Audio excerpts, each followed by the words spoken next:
Hello, everyone, and welcome to the Intelligent Inbound podcast brought to you by SmartBug Media. I'm your host, Jen Spencer, and today I'm speaking with Lindsay Tjepkema, CEO and co-founder at Casted. And if you're not familiar with Casted, Casted is the first amplified marketing platform, and it's the only audio and video podcast solution that was specifically designed for B2B enterprise marketers. So to give you a sense of who's using Casted, some of their customers are Salesforce, PayPal, HubSpot, Drift, and ZoomInfo. So B2B enterprise solutions. Welcome, Lindsay. So good to have you on the show. It's so good to be here. Thanks so much, Jen. We were just getting a little bit caught up. The last time we saw each other was at Inbound, which feels in some ways like it was just yesterday. In other ways, feels like it was a decade ago. It does. Our world of being busy, very growth oriented leaders for growth organizations, definitely keeps us on our toes. But I would love to kind of sort of help kind of set the stage here, being that you're a co-founder. You're I think the first founder we've had on this season, Cool. on the podcast, and just wanting to dig in a little bit, like, when did you found Casted? Why did you decide I want to start this company? And then maybe just give us a sense of like the size of the organization, just to help frame the rest of our conversation as folks are listening and learning from your experience. Sure. Yes. So when did we start Casted? It was about 3.5 years ago. April 2019 was my first days in the seat. Why did I start Casted? I spent 15, 20 years as a B2B marketer. I've seen B2B from every angle, from the agency side and large corporate enterprise and everything in between.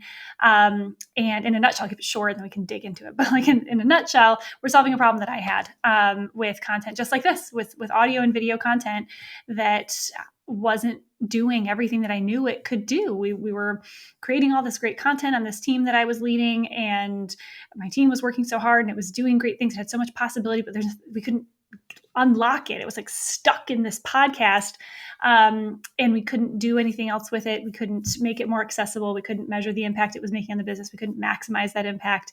And so that's what Casted aims to do. We're a software platform made specifically for B2B marketers that want to both maximize and measure the impact of that audio and video content. So, and then you asked about the team. As I mentioned, we're about 3.5 years old. We've got about 30 people on the team today. Mm-hmm. Wonderful. So being that, been a B2B marketer. Turned B2B marketer, turned CEO of marketing agency. Still in that world, right? Mm-hmm. I host a podcast focused on speaking to B2B executives, with marketers being a huge part of that equation. And this podcast is one piece of a larger content strategy and an inbound marketing strategy. So how would I use Casted? Sure. It's just like, let's get like super tactical. I feel like Just I'm going to be on like tactical. a sales conversation now, but like just to help kind of just again, like framing it for everyone. Yeah, just to get where it fits into the flow. So we're doing a podcast, right? Yeah. We're recording now. Eventually, you'll hand this off to someone, I presume, unless you moonlight as an audio engineer. I do not. You never know. You'll hand this off to someone who will edit it, polish it up, make it your finished show, which is what people are consuming right now. But after that editing is done and you have essentially a file, you have an audio and video file, that finished product gets uploaded into Casted. That's where we step in. And then from there, we check the box of hosting it, syndicating it, and distributing it. So we give it a place to live on the interwebs, both in a part of the real estate that you own on your website. We give you a page, and then we host it and syndicate it out to Apple, Spotify, YouTube, so that people can find it elsewhere, but hopefully, and consume it there, but ultimately give them an opportunity to consume it on your owned real estate too. That's step one. And then we help you really unlock, like I was saying, that frustration of not being able to unlock that content. We give you myriad ways to atomize it, to break it apart, to wring out all that value. And what that looks like is transcription, clipping, sharing, key takeaways, that landing page, the ability to take pieces of this show and use it across all the other channels that you have on your email and your blog and your sales content, your sales enablement, so that you're getting more value, expanding the reach of every single episode that you create. And then we say, okay, how is all that atomization? How is all that amplification working? How are people engaging with it? And who is engaging with it? And then we go so far as to even integrate with your CRM to say, okay, how can we connect the dots between that content that's being created, the engagement that it's generating, and then also tying it to the revenue possibilities that it's influencing and unlocking. Very cool. So I Yeah. heard a couple of things that I think are really powerful based off of what I hear on a daily basis from what the marketing community is looking for. So one is I heard is kind of consolidation of tool set. Because as you were going through that sort of first step inside of Casted, second step of the kind of whole podcast process, but of your kind of building out like all of the clips, the transcription, all of those pieces of organizing how you're going to actually be sharing this content. I was running through my head of the 3, 4, 5 different tools that I know we're using, right? So I can see, all right, you're replacing that, you're helping consolidate that stack and have that all in one place and adding a lot of value.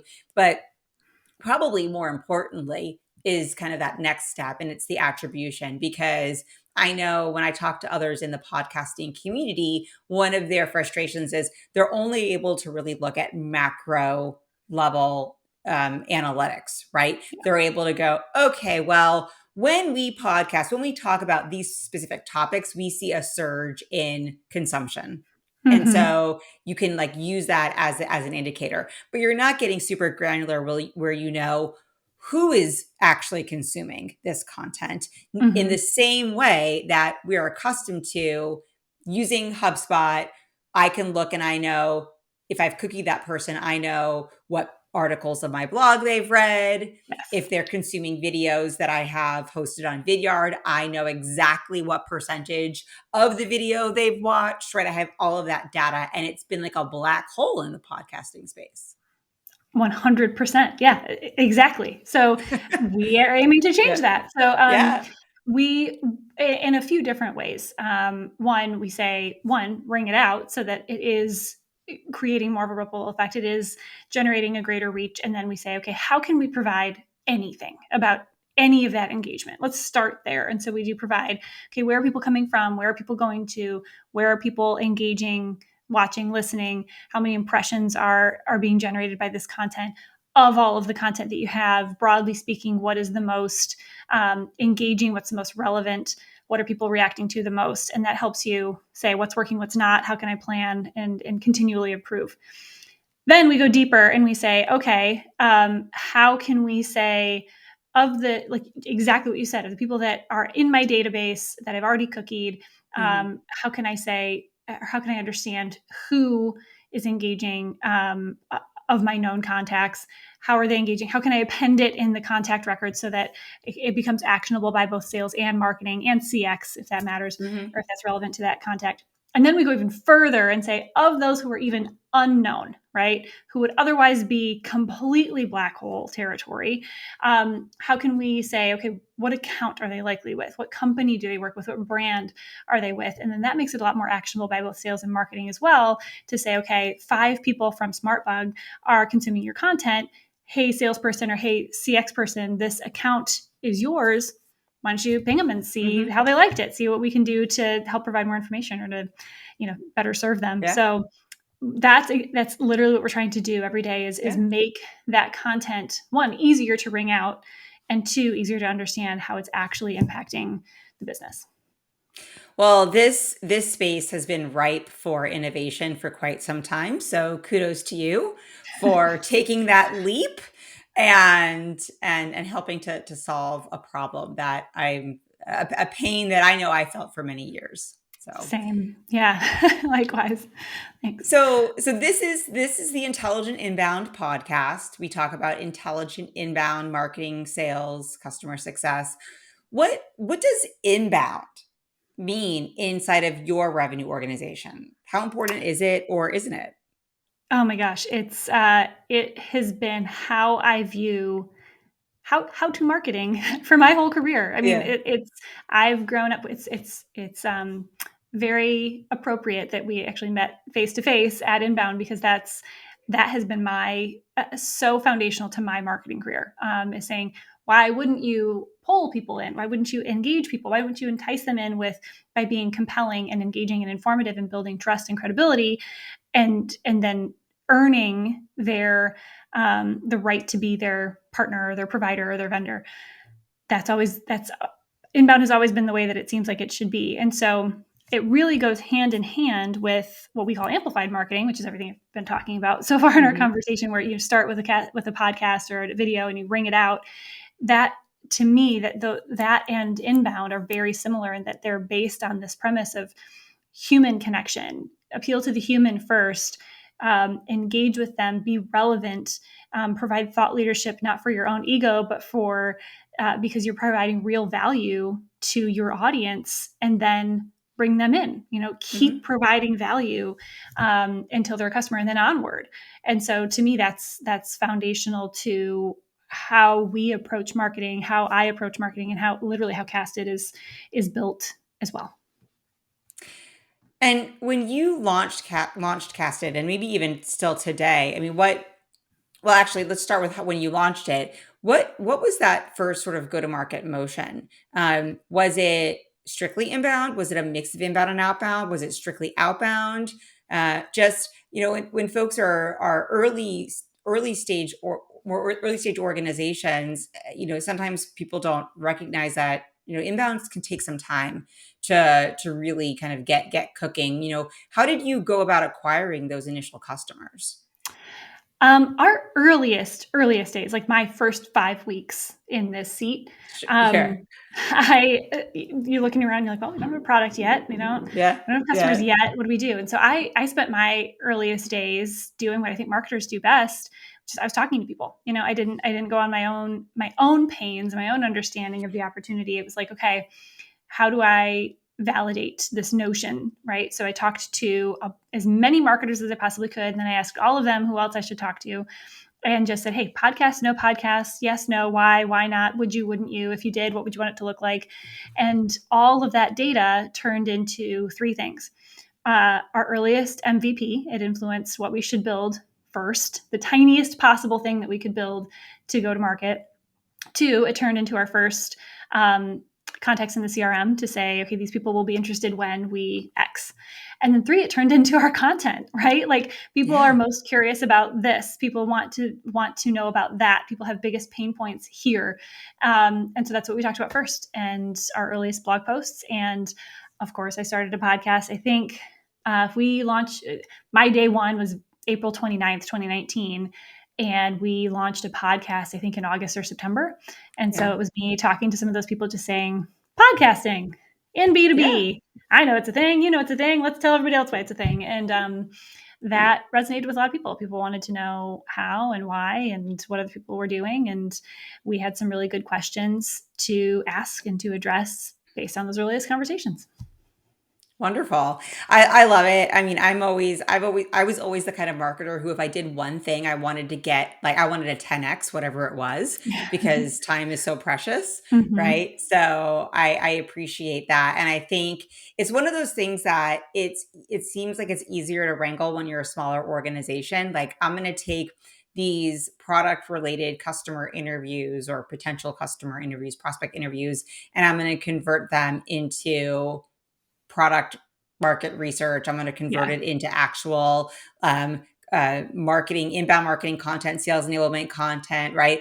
As organizations grow, it becomes just so much easier for all of that intel, that insight to get siloed Yeah. and to get stuck Mm-hmm. inside of teams. So have you thought about that as you grow?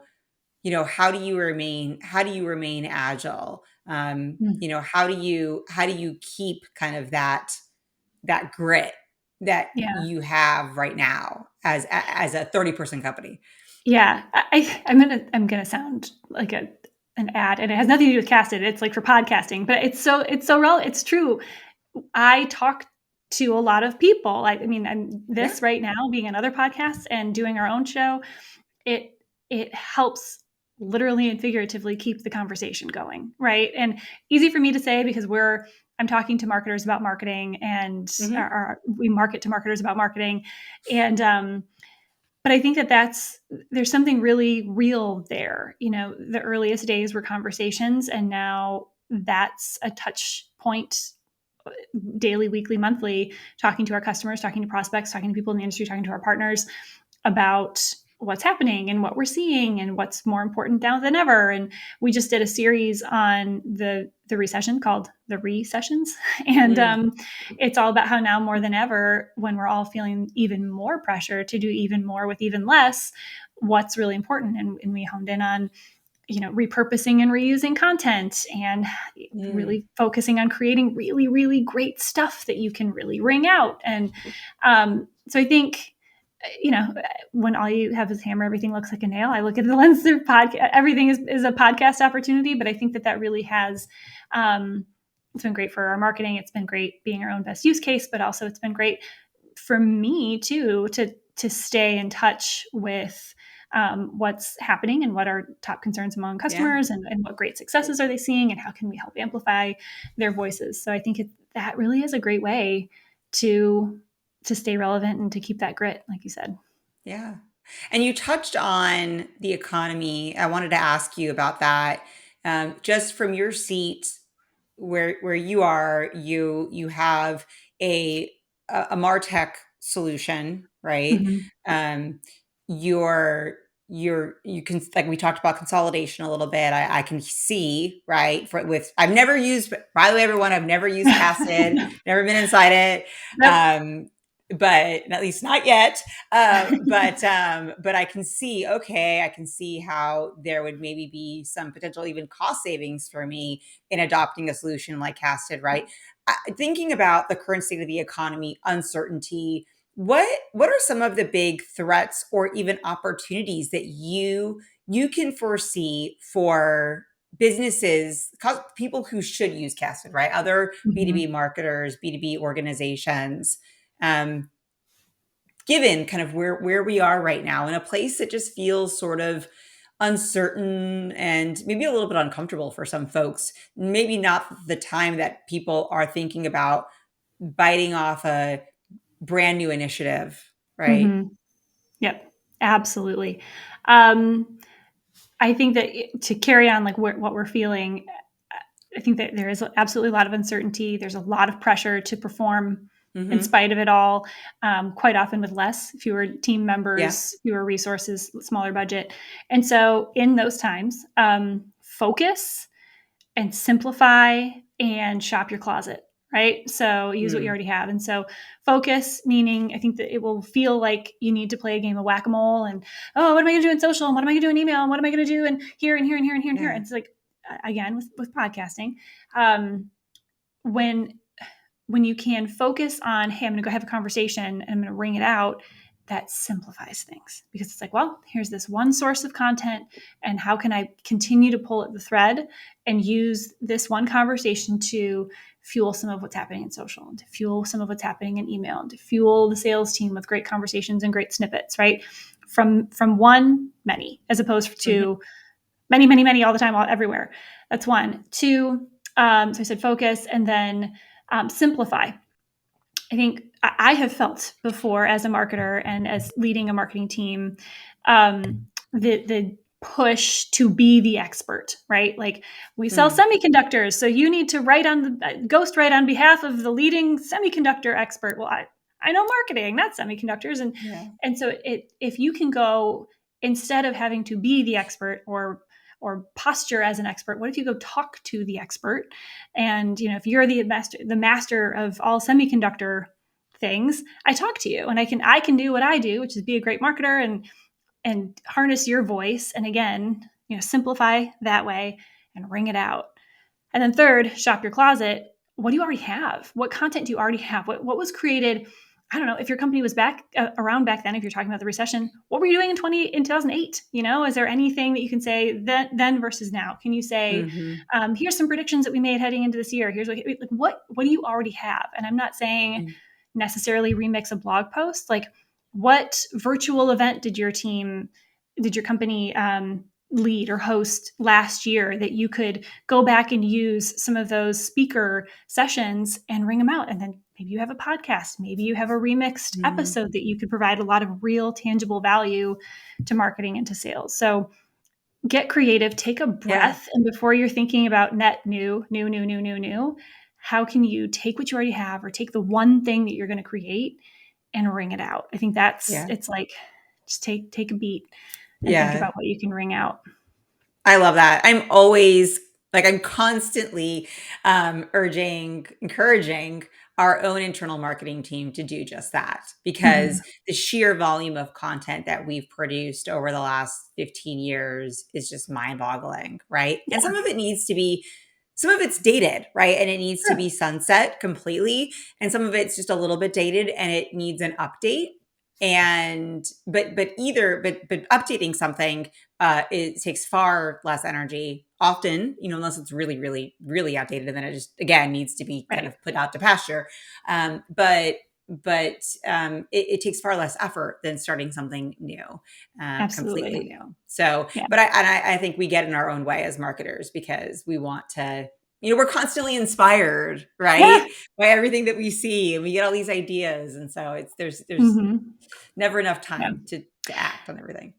Well, and I think too that some of the things that we think are outdated still have little nuggets, Mm, right? So, I always use this analogy because it insert your own topics here, but like, let's say next quarter you're talking about ice cream, right? And that's the big topic of the quarter is ice cream. And you're certain that you don't have anything on ice cream because you've searched everything and you've looked through all of your old podcasts and your old blog posts and nothing's about ice cream.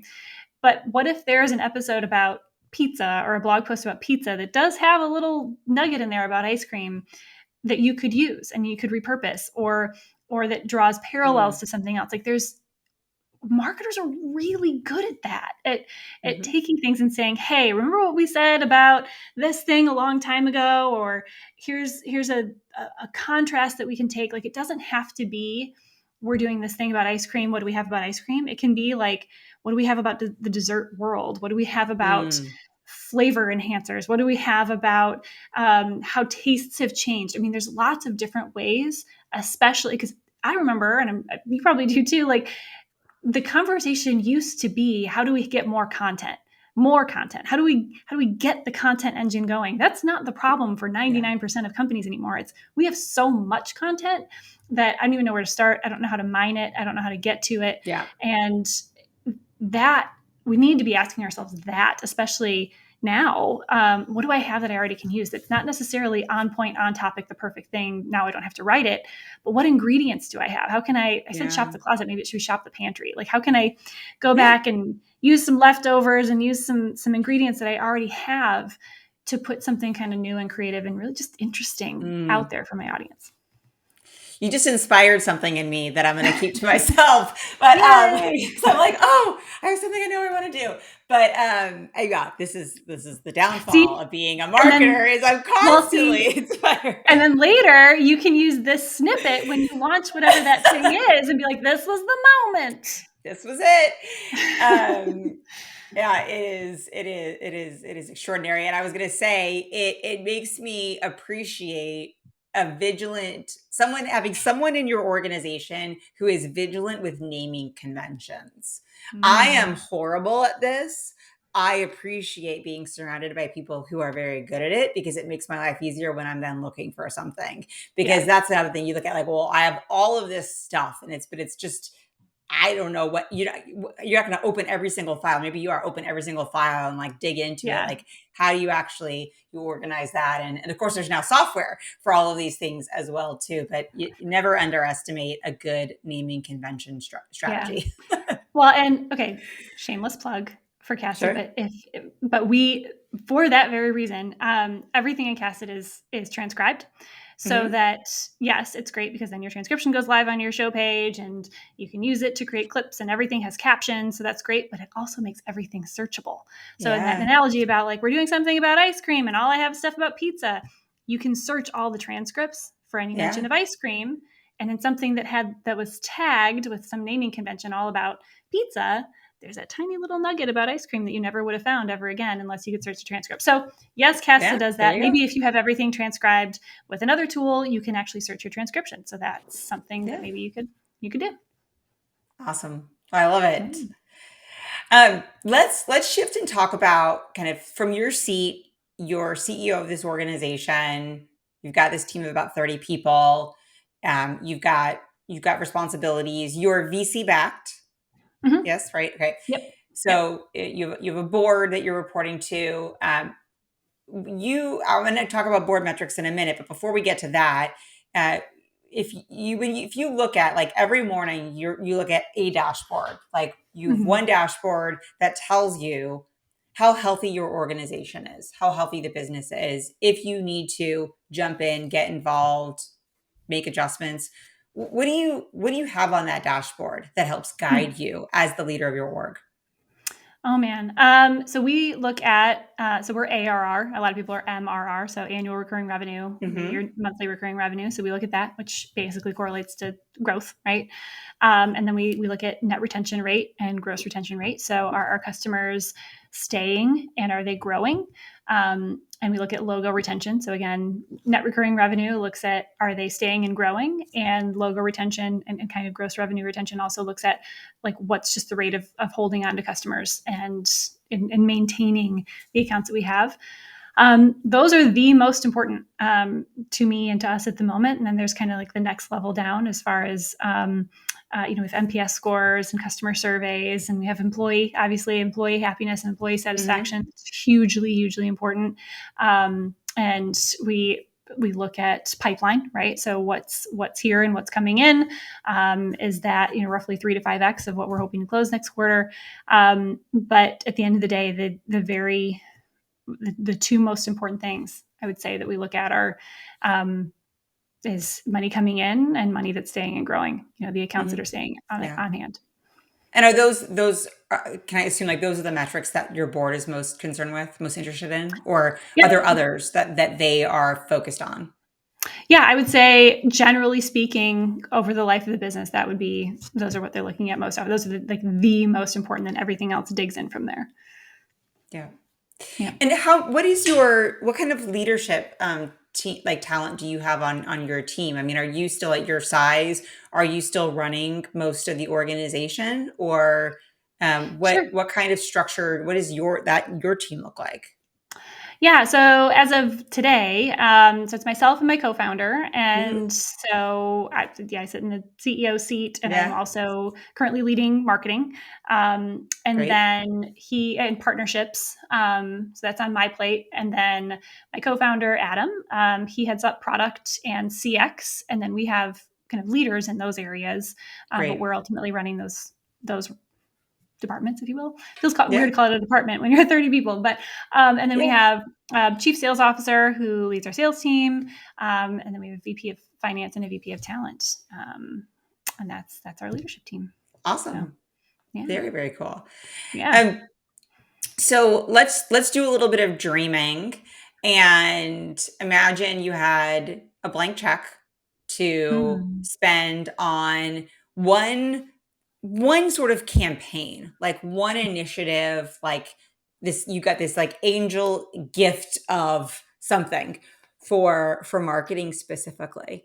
Where would Mm-hmm. you want to invest that money, knowing it's like sort of a one-time sort of initiative Yeah. as opposed to just being, well, I would just increase my ad spend by 200% Spread it forever, right? Yeah, everywhere, yeah, just a little yeah, bit yeah, everywhere. yeah, yeah. Um, well, I think one thing that's most top of mind right now is we just rolled out something called the maturity curve. It's like Mm, amplified marketing maturity curve that looks at where a company is as they get started with podcasting and video content, what that initial adoption typically looks like, all the way on up to through establishing a great show and growing an audience, amplifying that content to grow the brand, and then ultimately the holy grail is using that show and that content not only to build the brand, but to drive real, measurable, significant revenue to really impact the business. And so we just launched it, and I would, if I had a blank check, man, I would just light that thing on fire. I would just get it in front of more and more and more brands and marketers and individuals, because it shows them a few things. One, what's possible. It doesn't end with growing a great show. That's actually the middle. Like having a great show, having an incredible audience, that's the middle. And then there's 2 more stages from there to say, how can you drive real impact as a marketing team on your business and show the power of what you're doing, especially as typically as a content marketer, being able to show the real measurable value. I mean, demand gen is huge and awesome and so important, but they often get written off as like the ones that can show real value, whereas content is just kind of creating the stuff. What if together as demand gen and content, you could both show the real measurable business impact that you have on the business? And so being able to get that in front of more people, and also show that you shouldn't compare your beginning with someone else's middle, right? So as you're just getting started, it's very normal to be here in this stage 1 and stage 2, and here's how you escalate, here's how you ascend to seeing real measurable value, and who else is where you are, and what camaraderie and what community exists at your stage, and again, what's possible as you accelerate. So I would do that. And of course, I would invest more in podcast and video, and in just reaching a broader audience. So yeah, I was going to ask you for like, if you're looking to get more eyeballs on that, like that piece of content, right? That interactive, that tool that you've created, like what are there like go-to channels that you would want to turn on, or ones that you would avoid? Like, would you go the route of like TV advertising? Would you go the route of like podcast advertise, like podcast, like just thinking like Spotify or XM Radio? Would you do something like that? Or I'm just curious of like from your marketing brain perspective, what are the channels that you would try to activate?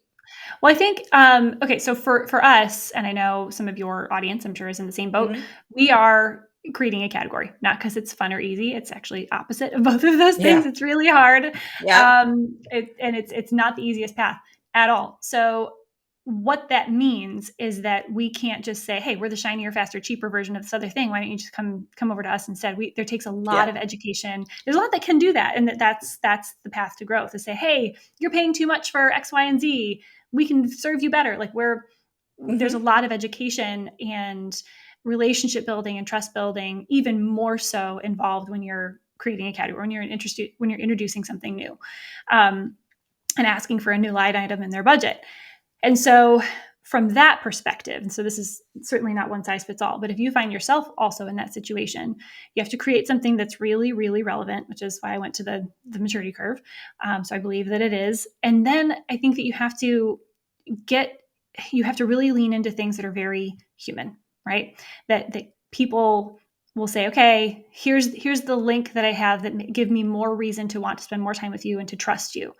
So for that, I would lean more into, yes, podcasts and being able to have conversations about it, just exactly like what we're doing now. So more of this, but then also like if there was putting money behind something, what kind of sponsorships and partnerships could you lean into? How can you get in front of more people by saying, hey, we're leaning into this partnership with these other great brands that you already know and trust.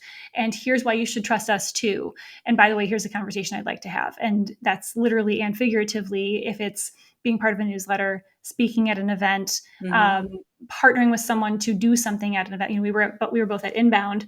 So maybe there's, you can do a dinner and get in front of more people. And you have that third party credibility of industry partners that say, hey, they're with me and Mhm. you should listen to them too. There's a lot of value in that, and some of it is expensive. Some of it's expensive just to like get yourself to whatever physical location that Yeah. is.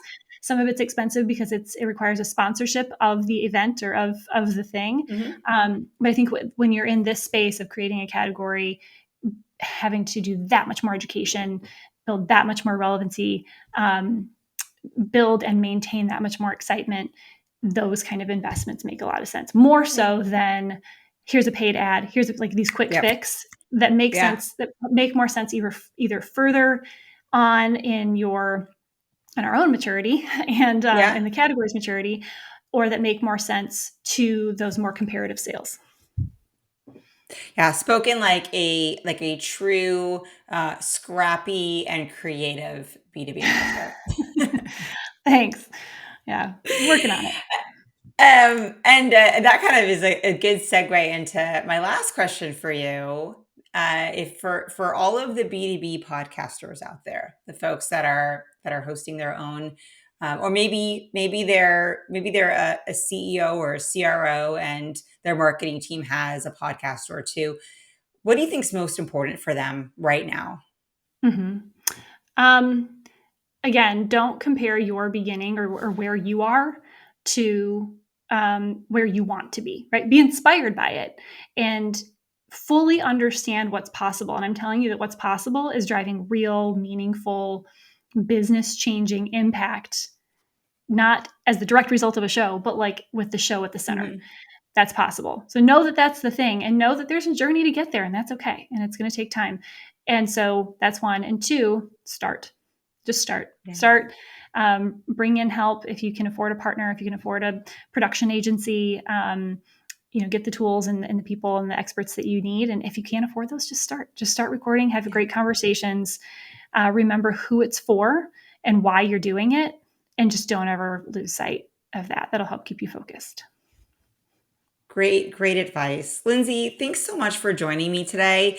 If anyone listening wants to, learn more about you, follow the work that you're doing at Casted, where do you recommend that they go? Well, that would be lovely. We're at casted.us, and you can find our podcast there and this Amplified Marketing Maturity Curve, which there's a self-assessment, so you can find out where you are. And that's all at casted.us. And then I'm really active on LinkedIn, and you can find Casted there, and on Twitter at GoCasted as well. Wonderful. Well, thank you everyone for listening. Please join me next week for another episode of the Intelligent Inbound podcast. You'll meet another growth oriented, inbound savvy pro just like Lindsay.